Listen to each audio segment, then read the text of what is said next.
কিছু ছাত্র থাকে যারা সারাদিনে খুব কম সময় পড়াশুনো করে, কিন্তু তারা যেটুকু সময় পড়ে সম্পূর্ণ মনোযোগ দিয়ে একদম সলিড পড়াশুনো করে।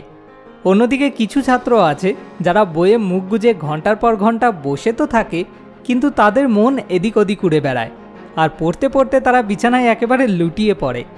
অর্থাৎ তাদের পড়াশুনো করার পদ্ধতিটাই ভুল থাকে। কেউ দিনের মধ্যে কতটা সময় পড়ছে তার থেকে অনেক বেশি ইম্পর্টেন্ট সে কিভাবে পড়ছে।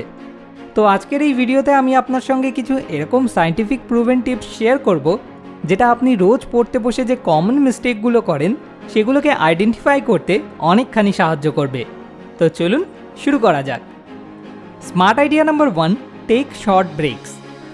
অনেকেই আছে পরীক্ষার আগের দিন 5-6 ঘন্টার জন্য টানা নিজেকে একটা ঘরে বন্দি করে নিয়ে বসে পড়ে পড়া তৈরি করতে। এতে আপনার হয়তো মনে হতে পারে এভাবে আপনি অনেকখানি পড়া এগিয়ে নিতে পারেন, কিন্তু রিসার্চ অন্য কিছুই বলছে।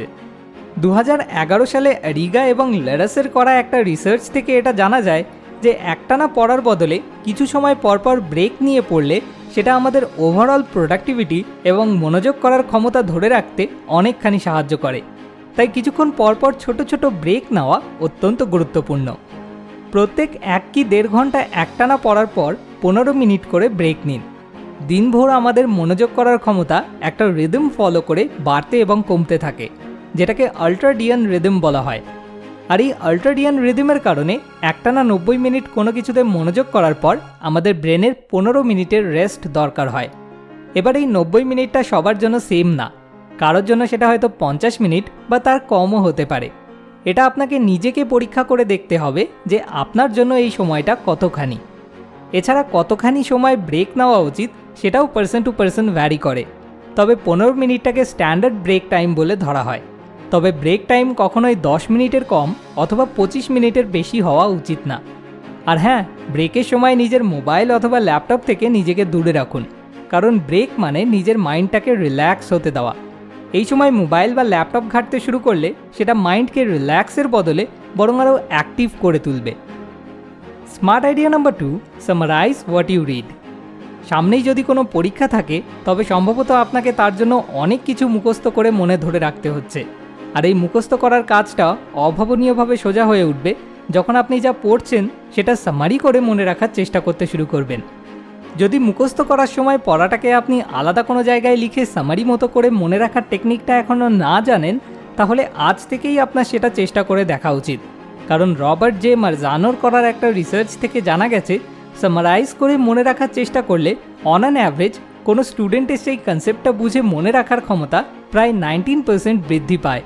ফলে যদি আপনি একজন সি গ্রেড স্টুডেন্ট হন তবে এই সিঙ্গেল টেকনিকটা আপনাকে একজন এ গ্রেড স্টুডেন্টে পরিণত করে তুলতে পারে। যখন আপনি যেটা পড়ছেন সেটাকে মাথা কাটিয়ে সামারাইজ করার চেষ্টা করবেন, তখন সেই টপিকটার সাথে আপনার একটা অ্যাক্টিভ এঙ্গেজমেন্ট তৈরি হবে, যেটা আন্ডারলাইন বা হাইলাইট করার মতো যে পপুলার মেথডগুলো রয়েছে সেগুলোর ক্ষেত্রে হয় না। সামারাইজ করলে কি হবে, আপনি প্রতিটা লাইন এবং প্যারাগ্রাফ থেকে সোনা খুঁজে বার করার মতো জাস্ট মেন পয়েন্ট এবং কি ডিটেলসগুলোকে খুঁজে বার করে আলাদা করে ফেলবেন। এর ফলে মনে রাখার লোডটা অনেকখানি কমে যাওয়ায় সেটা অনেক সহজে মুখস্থ হয়ে যাবে। Smart idea number 3, study in variety of ways. 2008 সালে জুডি উইলিসের করা একটা রিসার্চ থেকে এটা জানা যায় যে ডিফারেন্ট মিডিয়া আমাদের ব্রেনের ডিফারেন্ট পার্টসগুলোকে স্টিমুলেট করে। এবার কোনো কিছু মুখস্থ করার সময় আপনার ব্রেনের যত বেশি পার্টস অ্যাক্টিভ থাকবে তত সহজে আপনি সেই বিষয়টা বুঝতে পারবেন এবং দীর্ঘদিন মনে রাখতে পারবেন। তো কোনো একটা স্পেসিফিক চ্যাপ্টার বা টপিক পরীক্ষার জন্য তৈরি করতে আপনি এই জিনিসগুলো করতে পারেন। নাম্বার 1, ক্লাস নোটগুলো পড়া। নাম্বার 2, ইউটিউব থেকে সেই টপিকে কোনো লেকচার দেখা। নাম্বার 3, অনলাইন আর্টিকেল বা ওয়েবসাইট থেকে সাহায্য নেওয়া। নাম্বার 4, একটা মাইন্ড ম্যাপ তৈরি করা। নাম্বার 5, নিজে বোঝার পর অন্য কাউকে সেটা বোঝানোর চেষ্টা করা।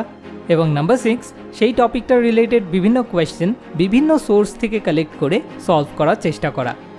অবশ্যই এর মধ্যে সবকটা জিনিস প্রতিটা টপিকের জন্য করা হয়তো সম্ভব হবে না, কিন্তু চেষ্টা করবেন যতগুলো করা যায়। এতে পড়াটা আরও ইন্টারেস্টিং হয়ে উঠবে এবং একদম পাকাপোক্তভাবে টপিকটা আপনার এক্সামের জন্য রেডিও হয়ে যাবে। Smart idea number 4, study multiple subjects each day. 2012 সালে ডাউ রোরারের করা একটা স্টাডি থেকে জানা গেছে যে একদিনে একটাই সাবজেক্ট অনেকখানি পড়ার থেকে একদিনে মাল্টিপল সাবজেক্টস অল্প অল্প করে পড়াটা বেশি এফেক্টিভ। তাই যদি আপনি সামনে কোনো বোর্ড এক্সামের জন্য প্রিপারেশন নিচ্ছেন, তাহলে আপনার সিলেবাসে যে কটা সাবজেক্ট আছে তার প্রতিটা রোজ অল্প অল্প করে পড়ার রুটিন তৈরি করুন। কারণ সোমবার ম্যাথ, মঙ্গলবার হিস্ট্রি, বুধবার ফিজিক্স এভাবে পড়ার থেকে রোজ প্রতিটা সাবজেক্ট অল্প অল্প করে পড়াটা বেশি এফেক্টিভ। কেন?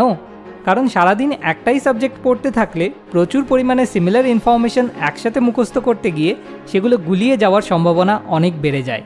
সেখানে অল্প অল্প করে আলাদা আলাদা ধরনের সাবজেক্ট পড়লে ইনফরমেশনগুলো সম্পূর্ণ আলাদা আলাদা ধরনের হওয়ায় ব্রেনে সেটাকে ধরে রাখতে অনেক সুবিধা হয়। Smart idea number 5, study periodically instead of cramming. 2008 সালে নিকোলাস সিপেডার করা একটি রিসার্চ থেকে এটা জানা গেছে যে দীর্ঘদিনের জন্য যদি আপনি কিছু মাথায় ধরে রাখতে চান, তাহলে তার জন্য সেটাকে একটা প্রপার রুটিন মেনটেন করে পিরিয়ডিক্যালি রিভাইজ করা একমাত্র উপায়। এবার ঠিক কতদিন পর পর একটা টপিক রিভিশন দেওয়া উচিত সেটা পার্সন টু পার্সন ভ্যারি করে, তবে একটা স্ট্যান্ডার্ড রুটিন হিসেবে আপনি এই রুটিনটা ফলো করে রিভিশন করতে পারেন। তো এবার যদি আমি এই পুরো ভিডিওটাকে সাম আপ করি, তো নিজের স্টাডি সেশনগুলোর এফেক্টিভনেস বাড়ানোর জন্য আজ থেকেই আপনার এই 5টি স্মার্ট আইডিয়াস ফলো করতে শুরু করা উচিত। Number 1, take short breaks. Number 2, summarise what you read. Number 3, study in variety of ways. Number 4, study multiple subjects each day. And number 5, study periodically instead of cramming. এবার পালা most motivating কমেন্টের। রাকিব, আপনার জন্য অনেক অনেক শুভেচ্ছা ও শুভকামনা রইল। সবশেষে আপনার কাছে একটা ছোট্ট অনুরোধ, যদি এই ভিডিওটা আপনার ভালো লেগে থাকে তাহলে অবশ্যই এই ভিডিওটাকে এখনই আপনার প্রিয়জন এবং বন্ধুবান্ধবদের সঙ্গে শেয়ার করুন, কারণ এই ভিডিওটা যতগুলো শেয়ার হবে আমি বুঝবো ততজনকে আমি একটু হলেও সাহায্য করতে পেরেছি। Thanks for watching. More wisdom, more solution, better life.